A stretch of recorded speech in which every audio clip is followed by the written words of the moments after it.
تو اللہ کا نام لے کر جو بڑا مہربان نہایت رحم والا ہے۔ ایک سورہ ہے جس کو ہم نے نازل کیا اور اس کے احکام کو فرض کر دیا اور اس میں صاف صاف آیتیں نازل کی تاکہ تم یاد رکھو۔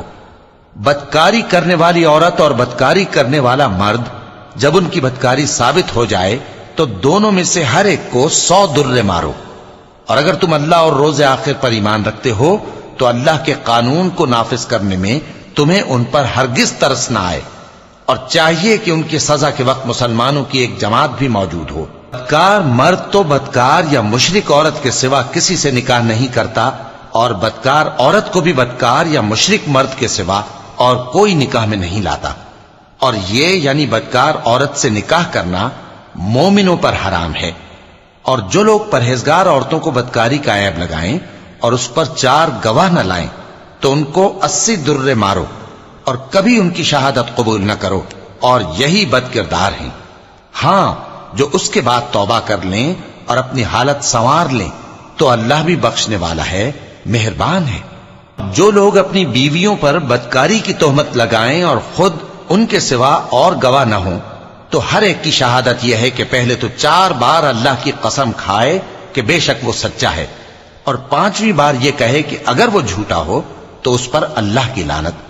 اور عورت سے سزا کو یہ بات ٹال سکتی ہے کہ وہ پہلے 4 بار اللہ کی قسم کھائے کہ بے شک یہ جھوٹا ہے، اور 5ویں دفعہ یوں کہے کہ اگر یہ سچا ہو تو مجھ پر اللہ کا غضب نازل ہو۔ اور اگر تم پر اللہ کا فضل اور اس کی مہربانی نہ ہوتی تو بہت سی خرابیاں پیدا ہو جاتی۔ اور یہ کہ اللہ توبہ قبول کرنے والا ہے، حکیم ہے۔ جن لوگوں نے یہ بہتان باندھا ہے وہ تمہیں میں سے ایک جماعت ہے، اس کو اپنے حق میں برا نہ سمجھنا، بلکہ وہ تمہارے لیے اچھا ہے۔ ان میں سے جس شخص نے گناہ کا جتنا حصہ لیا اس کے لیے اتنا وبال ہے، اور جس نے ان میں سے اس بہتان کا بڑا بوجھ اٹھایا ہے اس کو بڑا عذاب ہوگا۔ جب تم نے وہ بات سنی تھی تو مومن مردوں اور عورتوں نے کیوں اپنے دلوں میں نیک گمان نہ کیا، اور کیوں نہ کہہ دیا کہ یہ کھلم کھلا بہتان ہے؟ یہ بہتان لگانے والے اپنی بات کی تصدیق کے لیے 4 گواہ کیوں نہ لائے؟ تو جب یہ گواہ نہیں لا سکے تو اللہ کے نزدیک یہی جھوٹے ہیں۔ اگر دنیا اور آخرت میں تم پر اللہ کا فضل اور اس کی رحمت نہ ہوتی تو جس شغل میں تم منہمک تھے اس کی وجہ سے تم پر بڑا سخت عذاب نازل ہوتا۔